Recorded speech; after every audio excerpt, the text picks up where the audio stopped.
Hi, it's Mark, back with another Photoshop tutorial, and today we're going to be looking at adding copyrights to your images from Lightroom and Photoshop. Now, recently I got into a bit of a spat with another photographer who said that copyright is a waste of time adding. What he was really saying is it's a waste of time adding because they can be removed. Well, if someone uses your image and it's got a copyright on, I guess they can always say things like, "Oh, sorry, I didn't know. It was on Facebook and I just thought I would use it. It was in the public domain." But if they remove your copyright, then they're flagrantly and blatantly stealing your picture, and they have less legs to stand on when you take them to court.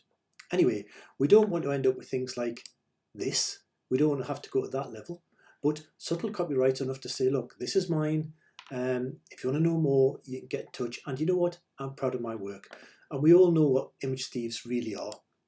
That's a picture of the bottom of Biker Bridge. Don't know why I felt compelled to show you that.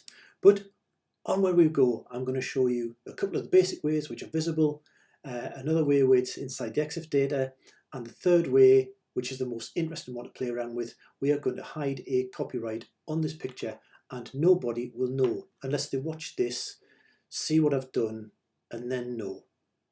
But this isn't the technique I use on my own pictures, but it's one you might want to adopt.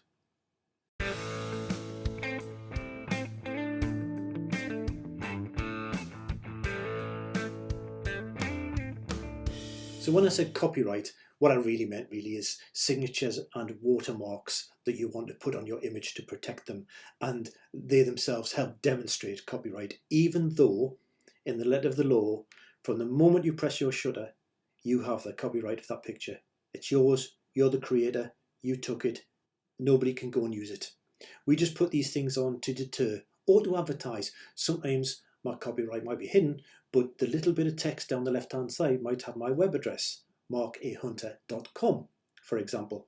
So if you want to look at specifically adding signatures and watermarks, then I have a video about that to show you how to, for example, to do a signature like this one in the bottom corner. Obviously not that, that's mine. And I'll link to that above now. But today we're more about putting in actual copyrights, and we're going to start that journey in Adobe Lightroom. So let's jump over to Lightroom and we'll just pick one of these pictures and we'll do a basic export just to add a signature or a copyright of our own, and I'll do an import as well to show you where I apply by default my copyright data on import.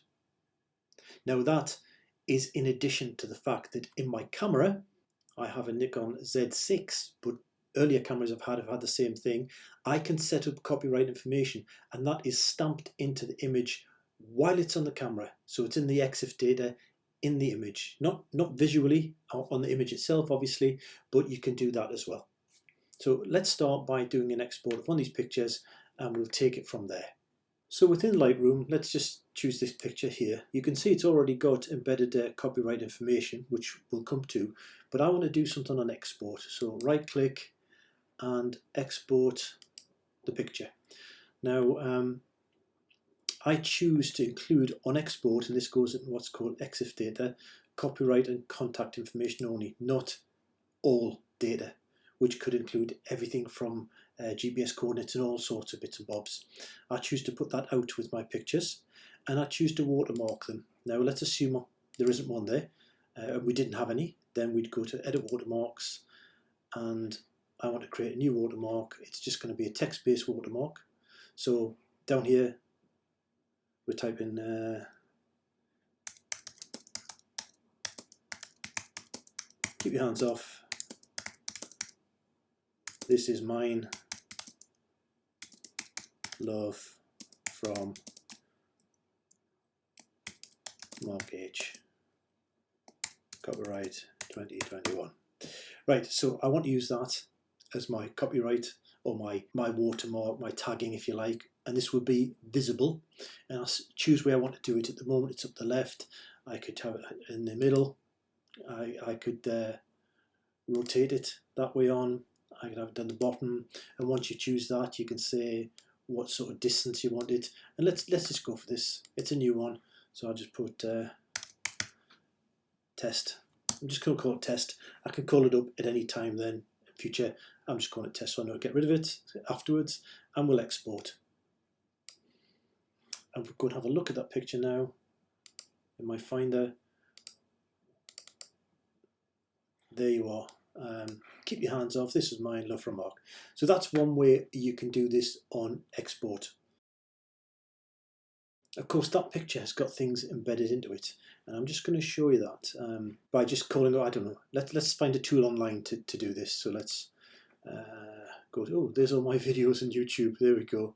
Let's go to show EXIF data online. I've got no idea where this will take me, by the way. Online metadata and EXIF viewer. Try that one. We'll select. So let's drag and drop the file there. Do what it says. This could be interesting.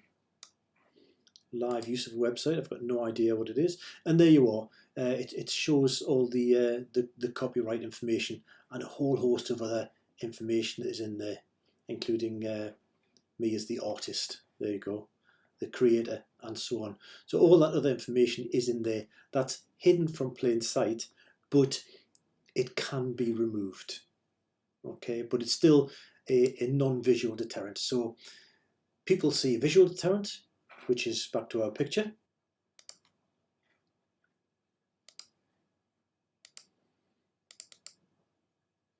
They see a visual deterrent, which they may choose to get rid of, but then they might not be aware of the next stage, which is stuff which is hidden inside anyway. And if there were, then of course what we are ultimately going to look at, they won't be any the wiser. And this is only in like cases where it's flagrantly being used and you want to do something about it. You identify it as your picture, you want to prove it's your picture and prove that the vision they have and they're using is your picture. That's when this would come into play. I hope all that made sense. Now let's have a look when we import a picture.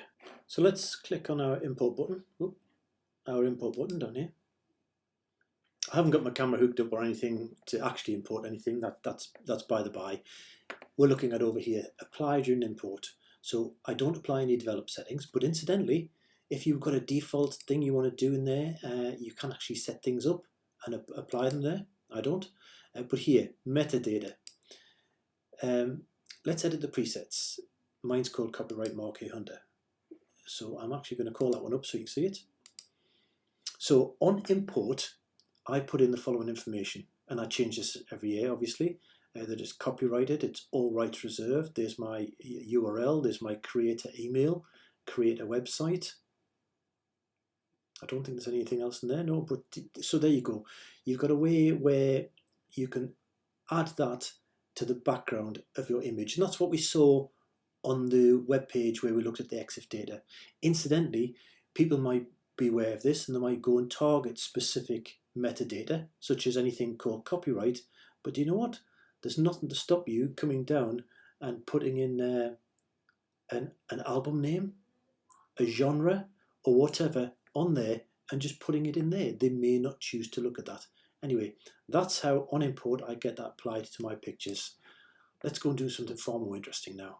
So to do that, let's cancel that and let's jump back into Photoshop. All right, and we'll delete this layer, don't need that layer. So let's just recap.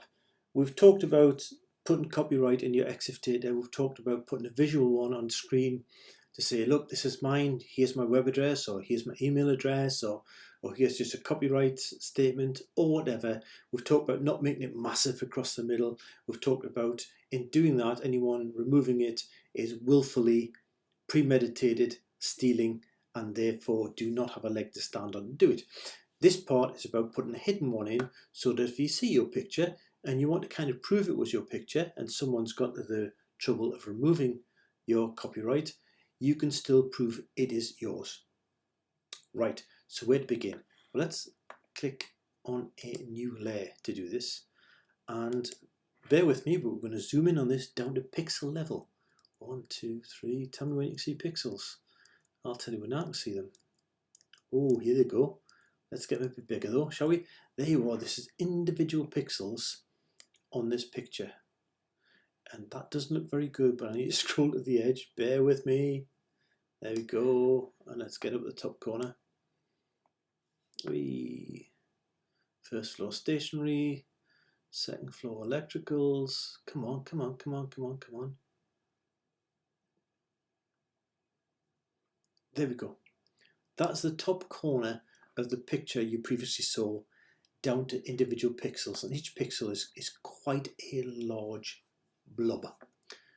Now, when you come to paint or do anything in Photoshop, let's come onto this layer here, you can click on here to get a colour, and you can choose the colour. Now watch this here as I move this around. That's one of the ways of putting a colour in. So white is FF, black 00000, and grey is about 80, if I'm right. Oh, I can't find the exact middle. There you go. Not very steady handed tonight, but 80. There you go. Perfectly grey. Red, green and blue, all at 128. So that is perfect grey. But notwithstanding that, these are 3 separate hexadecimal values. So if I knew hex was, I don't know, 40, 50, 60, that would be the hex code for this colour. Now bear that in mind. We're going to find a website now. And as before, I'm just going to search for one and we'll go with whatever comes up. So I want to go text to hex. Let's click on this one. So let's put in ABC. Convert. Let's get rid of the spaces. None. Convert. So 616263. Control C. Control V is the colour of ABC. Now if I click OK and I go B for brush, get rid of my signature brush and go to a hard round brush and reduce the size of that somewhat.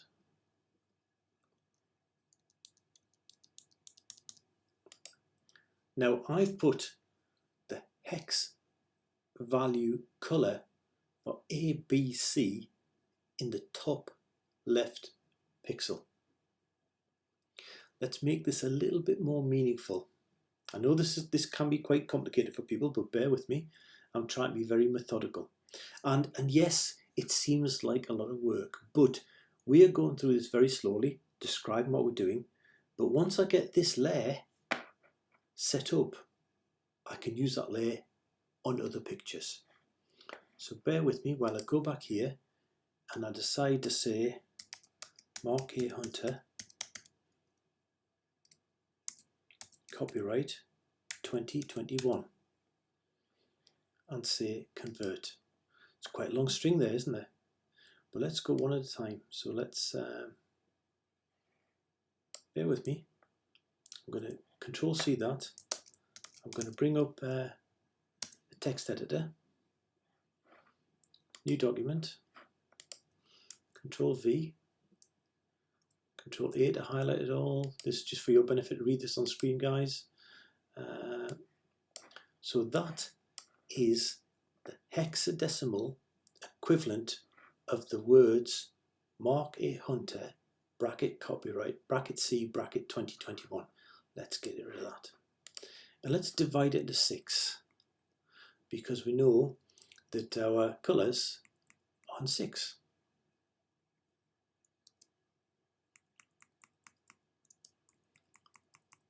Here we go. Now, of course, you might not have a natural ending of 6. Oh, I did. That was luck. Okay, but you might not. So you might choose to put on the end a full stop or 2 full stops or whatever. But you can certainly make it so it's a natural set of 6. So what I'm going to do here, I'm going to take that, Control C, go back here, go in here, Control V to put that in, okay, and paint it in there. Go back, take that one, Control C, go back to here, Control V, click OK, paint it in there.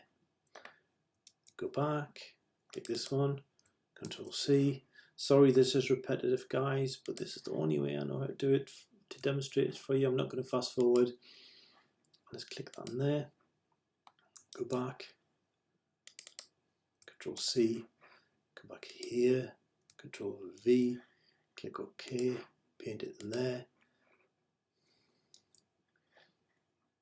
2 to go, Control C, go back, Control V, click OK, paint it in there. And finally, Control C, click on that, Control V, click OK. There. And so now if we zoom out, Command 0, there's no way you can tell that's there. Let's export this, shall we, as a JPEG or something. So let's go File, Export. Let's do a quick export as a PNG onto my desktop one. You won't see it on my desktop, I'll have to drag it in a second. I'm not recording my whole desktop. And let's do a JPEG as well. So export as JPEG.